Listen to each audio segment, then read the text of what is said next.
Guess I will take them off. Good. How's it going?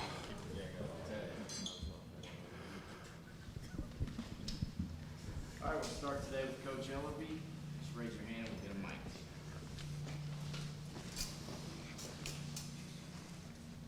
All right, we're done. All right, we'll start with Adam and then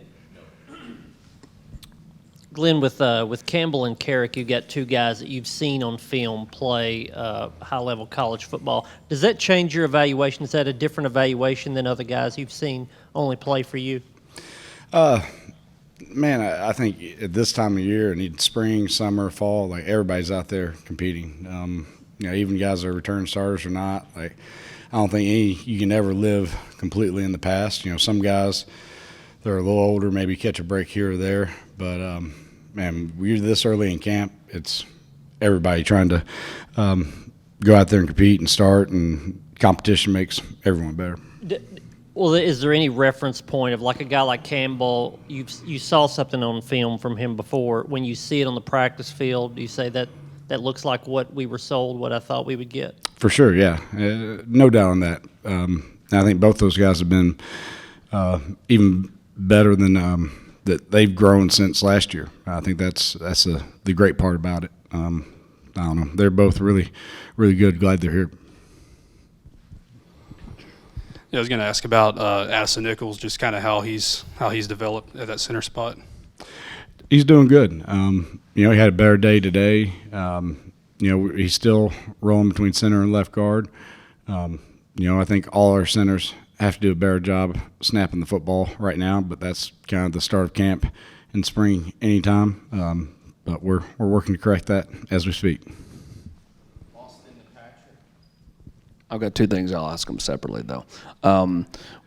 As far as, Addison, to stay in that with him, how does he kind of balance the two? And, how does he have that legit shot at left guard if he's spending a lot of time at center in fall camp behind Cooper? And then John Campbell looks like a different guy from a conditioning standpoint from spring to now. Can you tell a big difference in that? Yeah, I think with Addison, that's the same thing that, Jerome had to do last year. Ollie has to do. Bison's having to do. There's some guys that just have to be able to do multiple positions, and it's part of it. And we script every single rep of practice so that we make sure, you're getting enough of left guard, you're getting enough of center, and balancing it out, and try to rotate the sections in which you get to play left guard or center, whether it's inside, team run, or team, and try to give them the best best shot to do it. But man, that's part of it. You got to be ready to go. If you're going to be the left guard and you're the two center, you got to be able to do what Rome did last year. I think two things with John. I think he's a little bit healthier. He played all last year and it had the injury. I think he's just moving better, but also for sure in shape. And then it's just the confidence of, knowing the offense a little better. The more you know what you're doing and have confidence in it, the faster you're going to play as well.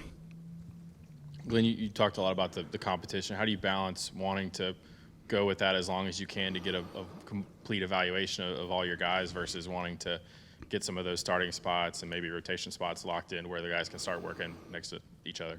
Yeah, I think it's always you got to get through the first scrimmage and then it starts to solidify itself. And again, we're rotating, like everything's scripted, so whatever the combination ends up being, they're getting, a portion where it's a half or a third or 3/4 of practice next to the guy they'll end up potentially being the starter just because of the way it all rotates through. So, you try to get as much of that core unity, but also if you don't have competition, you don't give guys a chance to go and earn a spot, you get stale real fast. How would you assess Gerald's summer and how he's carried that over into the first week or so of camp? Done a really good job. Probably has the best day, I think, today. You never know till you go back and watch the tape. But him and JJ both being able to flip and play both sides have done a good job with it. It's not easy, man.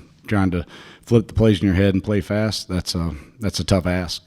And he's done a really good job. There's still some technical things here and there he's got to clean up, and we all got to get in shape to play the speed and which we want to, with the physicality that we want to. But he's had a really good job, really good start to this camp. What's the relationship that you've been able to see Joe Milton build with the offensive line, and how does that differ or compare to the one that Hooker had as well? Yeah, I think Joe's been awesome, man. Like, you can feel him at practice every single day, just his energy, his leadership, his vocalness, and honestly his play too, man. Like, all those things to be a leader count, but being able to go put it on the field and guys see you make throws and make the offense go builds confidence in him, and I think they kind of just gravitate to him, man. It's built into you. If you're an O lineman and you don't love your quarterback and don't, man, just protect him with everything in your life and think he's the world, then, boy, you're in the wrong position. Spraggins last season, just kind of one of your top guards. He's also really, I think, a high energetic guy as well. Where is he making strides in his development to continue to be that guy at guard for you all, and maybe the energy within the team as well? Yeah, right on right on point with that one. I think if anybody will have the biggest jump in their tape, man, I'm hoping it's going to be Spraggs, because he's been just unbelievable spring, summer, fall. From his protection to knowledge of the game to the leadership, just such a growth out of him, and the energy. That guy is nonstop. I mean, every day, like he gets it going.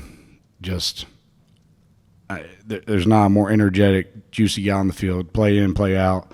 And I think guys thrive off that, because it's energy, but also when he goes on the field, he backs it up, man. It's physicality. It's not a fake rah-rah energy. Like, he's out there competing, and he wants the best, and couldn't be prouder of the way he's playing, but just the leadership that he's showing and demanding from his teammates.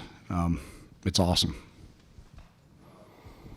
Coach, just what kind of a luxury is it to have a veteran like Cooper, and not just with his experience, but at that position also as well? For sure, man. It makes it a lot easier. That's in this offense, as fast as it goes, making those calls and not having to double call stuff, and just the way he sees the game, like he sees all 11, understands it, provides leadership, knows the technical aspects too, like can coach young guys, complete package. So that guy's he's awesome, man. He gets it on every single level, from football to meeting room to leadership to all sides of it. You've got 3 tackles that have all started a whole lot of games. Do you have to manage egos at all, because you have 2 starting spots, or do egos even exist with offensive linemen? Yeah, I mean, I think that's part of it. I do think too, man, Danger, that guy started some games here too and has continued to improve, and like I feel like we got 4 tackles. I do. And yeah, ego plays a part into it. You try to stress in the meeting room though every day that, man, if you're offensive lineman, you gotta love the guy next to you more than you love yourself, and that if his successes are better than yours, you gotta be cheering him on just as much as you would cheer yourself on. And you try to put that mentality into it. But at the end of the day, man, you got a room full of 21 guys. There's only 5 that can start. Everybody is here to start and go play. And that they're trying, and all we can do is continue to, man, the core values of who we want to be as a team, stress that. And right now I feel like they've done a great job of pushing each other and, not letting ego play a role. Coach, one of those young guys that tackles is Brian Grant. I think he's listed at like 329 now. He probably looks a lot different than when maybe the guy you recruited. Kind of what's his development been like going into his second year? Yeah, he really good, and he had a challenge. He was a right tackle his first year and kind of bounced over and played left. His body has changed so much. He's like a freaking computer, man. Smart young man, and like gets it strain wise. Does everything right. Like there's never a question. You tell Brian to do this, Brian's going to go do it. And I think he's going to be, obviously this year after this year, we have a few guys that may graduate and move on. So it's important for his development, which is taking place, to continue, because there's going to be some of those young guys that got to step up real fast. You mentioned Javonte Spraggins is kind of coming out of his shell and speaking, backing up, and all that. Has he differed in that? Was he like that as a freshman and sophomore, or has it kind of evolved over the years? I think Spragg's always had energy, juice, effort. I think he would try to lead, and